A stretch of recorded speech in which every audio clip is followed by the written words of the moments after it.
할렐루야. 네, 오늘도 이렇게 이 오후에 하나님의 말씀을 의지하며 이 예배 가운데 오신 여러분들도 우리 하나님께서 너무나도 기뻐하실 줄 믿습니다. 아멘.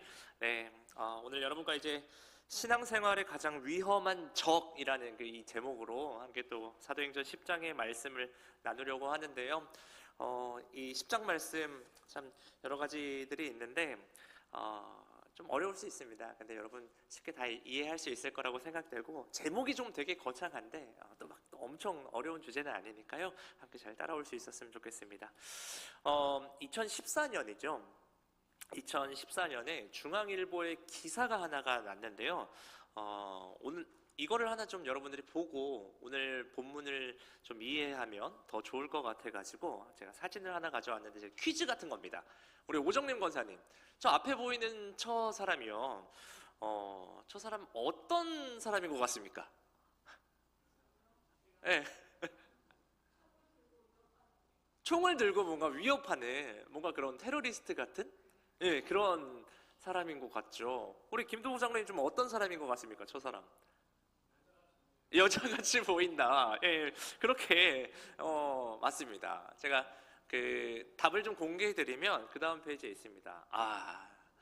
여자분 맞고, 그 실제 처분의 직업은 우리 오정림 원사님이랑 같습니다. 간호사예요. 간호사라고 합니다. 한번 사진 하나 더 보여드릴게요. 자, 이번에 또 우리 이거는 우리 이용호 권사님 한번 맞춰볼까요? 이 사람은 좀 어떤 사람 같아 보여요? 네. 나쁜 사람 같이 보이나요? 안순희 권사님, 뭐라고요? 갱단 같이 보인다.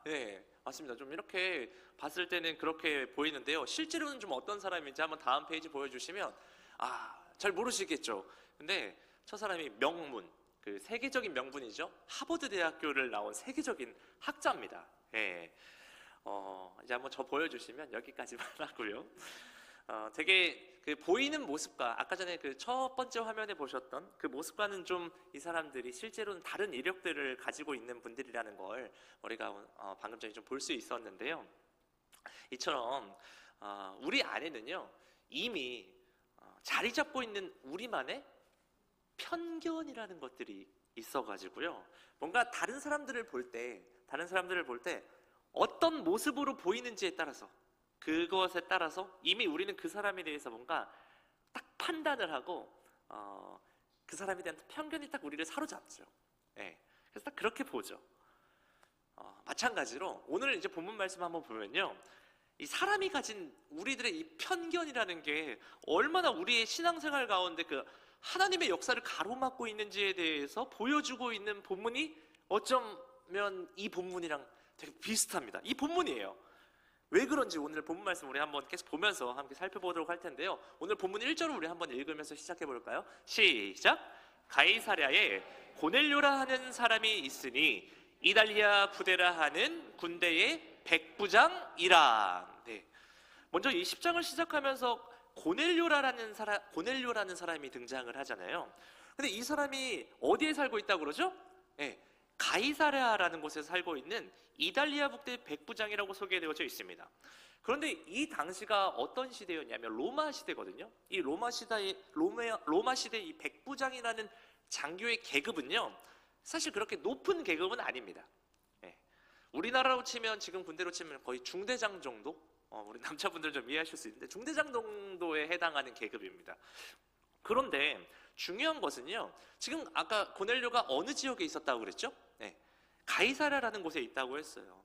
거기에 지금 이 시대가 어떤 시대냐면 로마가 식민지로 많은 나라들을 통치하고 있는 그 시기고, 또 여기는 그 식민지로 통치하고 있던 지역이었었기 때문에 그 로마 본토에 있으면 이 백부장이 그렇게 높은 지위는 아니지만, 이 식민지, 이 가이사랴라는 곳에서는요, 천부장 다음으로 있었던 게 백부장이었다고 합니다. 그렇게 그곳에서는 어쩌면 군대에서는 2인자예요. 그런데 오늘 말씀 보면요, 이 고넬료가 일반적인 그 로마 장교들과는 조금 다른 모습이 등장하는데요. 그 장면이 오늘 2절에서 소개되어지는데 우리 2절도 한번 읽어볼까요? 시작! 그가 경건하여 온 집안과 더불어 하나님을 경외하며 백성을 많이 구제하고 하나님께 항상 기도하더니. 네, 여기 보면 이 고넬료라는 사람에 대한 특징이 세 가지가 나왔습니다. 첫 번째가 어떤 집안을 가지고 있죠? 경건하며 온 집안 식구들이 하나님을 경외했다라는 겁니다. 예. 저 여기서 좀 번외로 얘기하면 참 이게요, 우리 자녀들 중에 배우자 만날 때 배우자 기도 딱 좋습니다. 저런 이상형 가지면 좋겠는데 어쨌든 예. 이게 왜 근데 또 특별하냐면 이 고넬료가요, 로마 군대의 군인이면서 지휘관이었잖아요. 여러분, 우리 그 군 생활을 여러분 해보신 우리 예비역 우리 인생 선배님들 다 아시겠지만 어느 나라 간에 이 군대라는 조직은요 정말 폐쇄적인 집단이에요. 이 조직 자체가 되게 폐쇄적인 집단인데 지금 이제 생각을 해보면 군인들에게 육체적인 훈련뿐만 아니라 정말 이 많은 육체적인 그런 훈련 말고 또 많이 시키는 훈련이 있는데 뭔지 혹시 우리 유재윤 사님 아십니까? 어떤 훈련이죠? 맞습니다. 역시 이 육체적인 훈련 같이 하면서 이 정신훈련을 엄청나게 또 시키거든요. 제가 군생활 할 때 이제 이 정신교육을 어떤 저희 표현을 하냐면 대적관 교육이라고 많이 합니다. 대적관 교육이라고 하는데 이 교육 때요, 저희 그 대한민국의 주적은 북한이거든요. 그러니까 이 북한의 안 좋은 모습들을 막 다 보여줘요. 그래서 그냥 이놈들은 막 찢어 죽여도 모자랄 그런 우리의 원수로 막 교육을 시켰어요. 제가 또 군생활 할 때가 2011년도에 어떤 일이 있었냐면 2010년에 천안함 사건이 있었고 11월에 연평도 사건이 있었어요. 그래서요, 그때 저희 당시 이제 김관진 장관이라고 저희 국방부 장관에서 아주 그냥 북한에서 정말 싫어하는 장관이었거든요. 그 정도로 저희 정신교육이나 막 훈련을 엄청 시키고 막 밥 먹을 때부터 해가지고 그 영상을 계속 틀어놓습니다. 그 막 북한의 안 좋은 영상들 해가지고 야, 그거 영상 보면 진짜 쟤네들 가만 놔두면 안 될 것 같은 그런 이렇게 생각이 들거든요. 어쨌든 저희 현대 군대도 이러는데 당시에 지금으로부터 거의 2000년 전의 시대는 얼마나 이게 더 심했겠어요. 거기에 이제 그 로마는요, 그 로마 황제가 신과 같은 존재였습니다. 그러니까 이 군인들은요, 그 당시 또 군인들 전쟁을 또 치르고 있으니까 더 심하겠죠. 로마 황제를 숭배하고 충성과 마음을 다 바쳐야 하는 것이 그들의 의무이자 신앙이었을 텐데, 오늘 이 고넬료를 보면요, 자기가 다스리고 있는, 어떻게 보면 자기가 다스리고 지금 통치하고 있는 그 식민지 나라의 종교잖아요. 그 식민지 나라의 식민지 그 사람들이 섬기는 그 신을 섬기고 있는 상황인 거예요. 근데 더 놀라운 건 뭐냐면 이 고넬료가 자기만 믿고 끝난 게 아니라 아까 전에 우리 보셨지만 어떻게 믿고 있었다고 그랬어요? 온 집안 식구들이 하나님을, 그냥 온 집안 식구들이 믿었더라도 아니고 하나님을 경외하며 믿고 있었다라는 거예요. 이게 첫 번째, 어떻게 보면 이 고넬료의 특징입니다. 두 번째 특징이 뭐냐고 한번 보면요, 그가 아까 전에 뭐를 많이 했다 그래요? 백성들을 많이 구제했다라는 겁니다. 그러니까 식민 지배를 받고 있는 이 유대인들 있잖아요.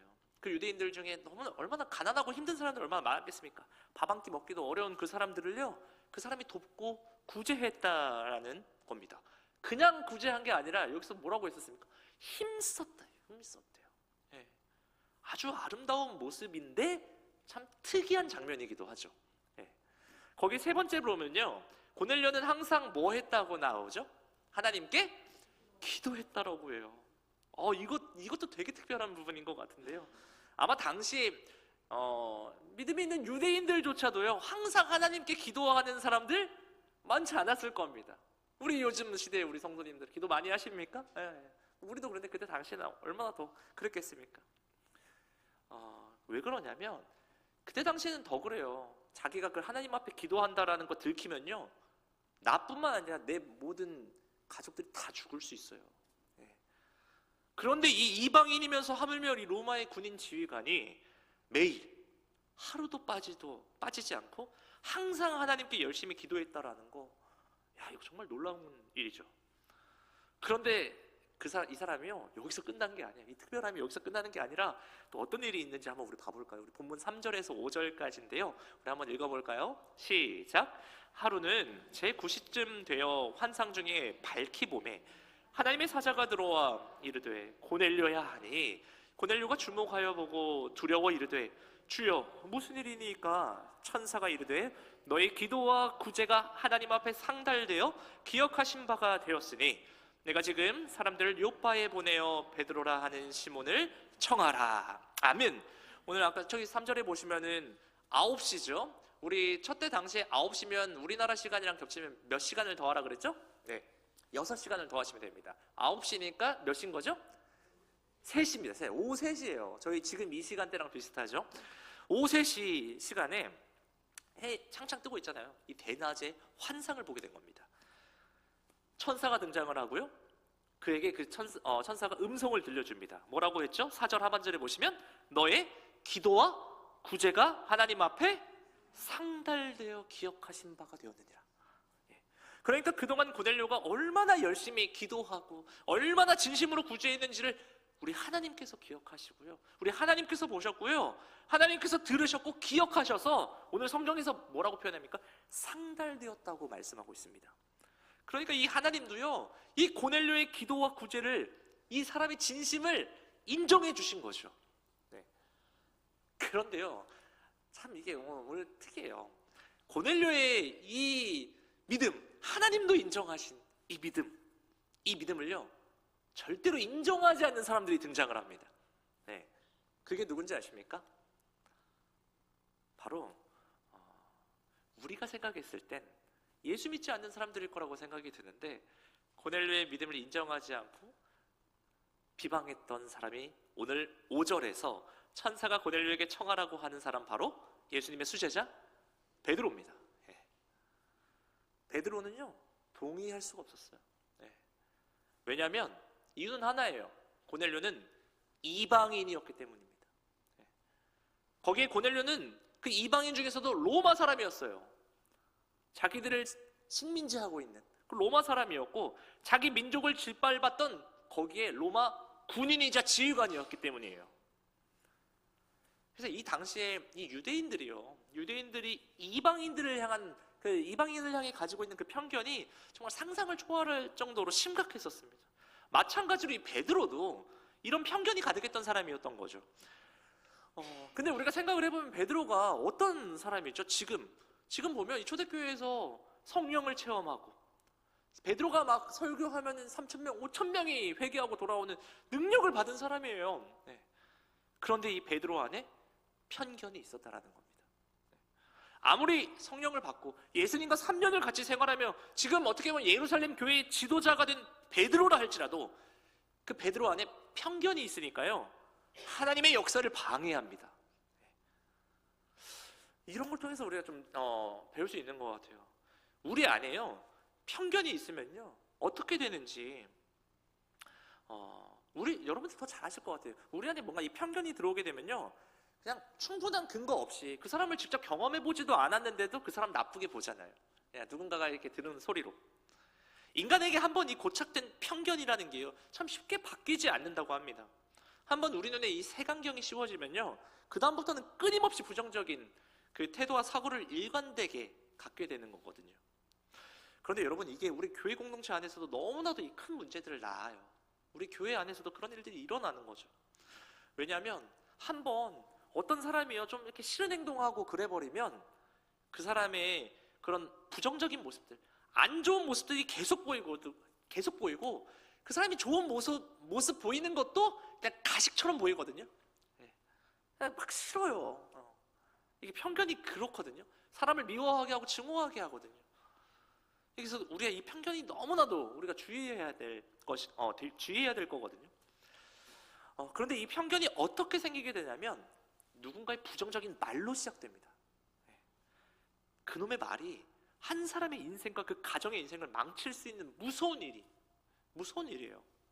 그래서 우리가 뭔가 누군가를 판단해가지고 내 주위에 있는 사람들에게 그 편견을 가질 수 있게 하는 거, 내 말로 인해서 그 사람이 어떤 사람에 대해서 안 좋게 보게 하는 거, 그거 정말 나쁜 행동인 겁니다. 좋은 편견을 갖게 하는 말들, 이건 또 너무 좋죠. 좋게 볼 수 있게끔 하고 그 사람 더 사랑할 수 있게끔 하는 건 너무 좋은데, 계속 부정적이게 보게 하는 편견을 만드는 일을 하면 안 되는 거죠. 오늘 본문에서 저는요 하나님이 우리에게 이 편견에 대해서 말씀하시는 것 같다고 느꼈는데요, 어떤 분들은 그럴 수 있습니다. 그래도 나는 뭐 그런 거 편견 잘 안 갖는다고, 편견 없다고 하실 수도 있는데요. 그런데 오늘 본문에서도 여러분 보셨지만 이 편견이라는 게 아무리 믿음이 좋은 사람일지라도, 그리고 성령을 체험한 사람이라 할지라도 이게 피해갈 수 없는, 우리가 다 닥칠 수밖에 없는 일인 것 같아요. 그래서 우리 모두에겐 다 편견이 있을 수밖에 없는 거거든요. 예루살렘 교회의 리더였던 베드로에게도 편견이 있었습니다. 우리 교회를 아무리 오래 다니고 신앙의 연륜이 아무리 깊고 믿음이 좋아 보여도 우리 각자에게 편견이 있다는 걸 인정하셔야 됩니다. 예, 인정하고 이것을 우리가 어떻게 해야 될지, 예. 그리고 하나님께서는 이 우리의 편견, 우리의 깨지지 않는 이 편견, 또 오늘 이 베드로의 깨지지 않는 이 편견을 어떻게 하나님께서 깨시는지를 오늘 또 본문에서 한번 또 찾아볼 수 있었으면 좋겠는데요. 우리 9절에서 또 11절 함께 또 읽어볼까요? 시작! 이튿날 그들이 길을 가다가 그 성에 가까이 갔을 그때에 베드로가 기도하려고 지붕에 올라가니 그 시각은 제6시더라. 그가 시장하여 먹고자 하매 사람들이 준비할 때에 황홀한 중에 하늘이 열리며 한 그릇이 내려오는 것을 보니 큰 보자기 같고 내 귀를 메어 땅에 드리웠더라. 아멘.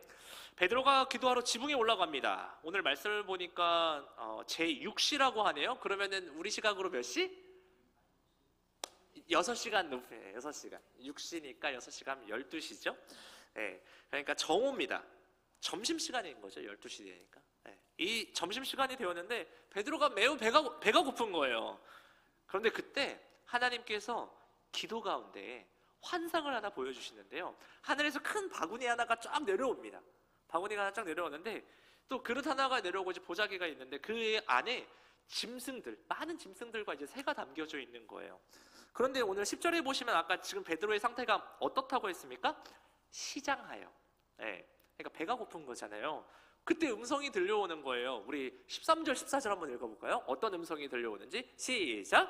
또 소리가 있으되 베드로야 일어나 잡아 먹어라 하거늘 베드로가 이르되 주여 그럴 수 없나이다. 속되고 깨끗하지 아니한 것을 내가 결코 먹지 아니하였나이다 한데. 아멘. 그러니까 지금 베드로가 배가 너무 고픈 상태인데 하나님이 환상으로 이 먹을 것을 주셨는데도 베드로가 어떻게 거절합니까? 저 속되고 깨끗하지 아니한 거 나 결코 먹을 수 없다. 지금 너무 배고픈데 안 먹는다. 그렇게 하면서요 하나님께서 말씀하신 걸 거절하고 있습니다. 그 뒤를 계속 보면요 하나님께서도 물러서지 않고 베드로에게 하나님께서 깨끗하게 한 걸 네가 속되다 하지 말라 그러면서 막 논쟁을 해요. 그러면서 3번이나 그렇게 하고 그 환상이 끝나게 됩니다. 결론적으로 베드로가 그걸 안 먹어요. 네. 그런데 여러분 여기서 우리가 반드시 짚고 넘어가야 할 아주 중요한 내용이 있습니다. 지금 이 명령이 누구 명령입니까? 하나님 명령이잖아요. 하나님 말씀이잖아요. 그런데 베드로가 이 하나님 말씀과 명령을 거절합니다. 왜 그러냐면 자신들의 이 전통들, 자신들의 이 율법주의라는 그 편견에 사로잡혀가지고 그 하나님의 말씀, 하나님의 음성이 들려와도요 그걸 거절하고 있는 거예요. 자기가 맞는 거예요. 하나님보다. 그래서 우리가 이거 보면서 꼭 기억해야 될 게 뭐가 있냐면 여러분 우리의 이 주장과 우리의 의지들, 내 판단이 정말 옳다고 생각되는 것들이 있거든요. 내 자아가 강해질수록요 하나님의 말씀이 우리 가운데 들어오지 않는다라는 겁니다. 그래서 진짜 하나님의 음성이 들려도요 그 말씀 그냥 튕겨 나가버려요. 내가 맞아요. 내가 맞거든요. 근데 이게 왜 그러냐면 편견 때문에 그러는 거예요. 그래서 제가 오늘 제목에 신앙생활의 가장 위험한 적이 뭘까? 이 편견일 수 있겠다. 그래서 제목을 좀 정해봤습니다. 편견이라는 게 너무나도 무서운 거죠. 왜 그러면 하나님의 말씀조차도 그냥 안 들어버리거든요. 그래서 이 인간의 이 편견을 경계하기 위해서 저희 교단이 그래서 추구하는 신학이 뭐냐면 개혁주의 신학이라고 해가지고 영어로는 리폼드 티올로지라고 하는데 리폼, 이게 뭐냐면 개혁된 교회는요 항상 말씀으로 개혁되어야 된다라는 거예요. 기준은 항상 하나님의 말씀이 기준이지 그 개혁의 대상이 뭐냐? 우리 개혁주의에서 개혁의 대상이 뭐냐면 내 생각, 내 편견. 이게 개혁의 대상이거든요. 이 내 생각과 내 편견에서 계속적으로 하나님 말씀으로 바꾸는, 하나님 말씀에 더 순종하려고 하는, 이게 우리 신학이거든요. 마찬가지로 오늘 이 본문을 통해서 저와 여러분들이 반드시 잊지 않으면 좋겠는 그 내용이 뭐냐면, 여러분, 우리가 아무리 기도를 많이 하고 아무리 경건하고 우리가 아무리 열심히 봉사하고 아무리 영적인 체험을 한다 할지라도 우리 안에 이 영적인 편견이 있다는 걸 우리가 인정해야 됩니다. 먼저 인정해야 되고요. 그럼 이러한 편견을 가진 베드로를 하나님께서 어떻게 이끌어가는지 그 이야기 한번 보려고 하는데, 그 결론부터 말씀드리면 하나님께서 어떻게 하시냐면 직접 개입하세요. 왜냐하면 편견이라는 게요, 인간의 의지나 노력만으로 이게 잘 바뀌지가 않습니다. 그래서 하나님께서도요, 성령을 통해 가지고 이 베드로를 직접 다루시고 직접 깨닫게 하시는 걸 볼 수가 있습니다. 그 방식이 오늘 뭐였냐면 11절에 보면 하늘이 열리고 한 그릇이 내려왔죠. 그 안에 각종 짐승들 새들이 들어있었습니다. 그래서 본문은 이 짐승 하나하나를 이렇게 막 저렇게 설명하지는 않는데, 베드로가 이 환상과 이어지는 하나님 말씀을 통해서 그 의미를 분명히 이제 깨닫게 되는데, 하나님께서 깨끗하게 하신 것을 네가 속되다 하지 말라, 이 말씀을 통해서 베드로가 깨닫게 되는 거예요. 뭘 깨닫냐면, 이 환상이 단순히 그냥 음식에 관한 문제가 아니라 사람을 향한 그 하나님의 마음에 관한 것임을 성령 안에서 깨닫게 된 겁니다. 그러니까 이 환상이요, 유대인과 이방인을 가르고 있던 그 경계를 허무시는 하나님의 메시지라는 걸 깨닫게 하시는 거예요. 하나님의 뜻은 분명했습니다, 여러분. 유대인만 구원받는 게 아니라, 유대인만 예수를 믿는 게 아니라 이방인들 역시 하나님의 구원 안에 초대받았다라는 것, 그 사실을 베드로에게 직접 이 성령을 통해서 가르쳐 주신 것이죠. 그러면서 베드로가 깨달아요. 그래서 마침내 이 베드로가요, 자신의 입으로 그 고백을 하게 됩니다. 제가 오늘 성경에 이제 10장 막 전체적으로 보는데 너무 길어가지고 아까 16절까지만 읽었는데, 오늘 34절이랑 35절을 한번 읽어볼게요. 시작! 베드로가 입을 열어 말하되, 내가 참으로 하나님은 사람의 외모를 보지 아니하시고 각 나라 중 하나님을 경외하며 의를 행하는 사람은 다 받으시는 줄 깨달았도다. 아멘. 드디어 이제 베드로의 편견이 깨지는 일이 벌어지게 됩니다. 여러 가지 뭐 중간에 일들이 많이 있는데, 근데 이게요, 여러분, 베드로가 스스로 생각을 바꾼 결과가 아니에요. 하나님의 개입을 통해서, 하나님의 이 강권하심을 통해 가지고 성령의 역사로 말미암아 베드로가 깨닫게 된 거죠. 여러분, 우리도 똑같습니다. 사람들 안에는 누구나 편견이 있어요. 생각보다 훨씬 강한 이 편견들이 우리 각자가 있습니다. 특히 좀 우리 교회처럼 이렇게 우리가 오랜 시간 함께 해온 공동체 안에는 이 편견이 어떻게 보면 더 쉽게 만들어질 수 있습니다. 왜냐하면 우리가 다 어릴 때부터 이게 서로 알고 되게 봐온 기간이 오랜 기간이잖아요. 그러니까 다 알아요. 그 사람의 가정 형편도 다 알고 과거의 모습도 알고 있다 보니까 어느 순간 이렇게 우리가 단정해 버릴 수 있어요. 저 사람 안 돼. 저 사람 원래 그래. 저 집안 안 돼. 라고 생각할 수 있습니다. 여러분, 이것도 하나의 편견이에요. 그래서 하나님이 그 사람을 통해서, 하나님 분명히 그 사람을 우리 큰빛교회에 보내시는 이유가 있거든요. 그 사람을 통해서 하실 역사가 있거든요. 근데 우리의 편견으로 인해서 어떻게 보면 그 역사를 가로막을 수도 있다는 거죠. 교회 안에서요, 우리가 관계를 보면 자연스럽게 우리도 다 끼리끼리가 생기지 않습니까? 편한 사람, 친한 사람, 뭔가 나랑 말 좀 통하는 사람에게만 마음이 우리가 갑니다. 그리고 반대로 그렇지 않은 사람들은요, 괜히 불편하고 부담스럽고 거리부터 두게 되는 경우들이 있습니다. 여러분, 이 모든 시작도 어디에서 나오느냐 하면 편견에서 이게 시작되는 겁니다. 그래서 이 편견이라는 게 참 이 하나님의 역사들을 막는 가장 치명적인 장애물 중에 하나인 것 같습니다. 우리가 2026년 서로 하나 되기 위해서 우리가 먼저 해야 될 거, 바로 이 편견을 없애는 거. 이 말씀을 그래서 하나님께서 오늘 또 주시는 거 아닐까라는 생각이 들었습니다. 그렇다면 우리에게 이제 중요한 게 이제 뭘까요? 이 말씀이 우리의 귀에서만 머무는 말씀이 아니라 우리의 이제 관계 속에서 이거를 실천할 수 있어야 됩니다.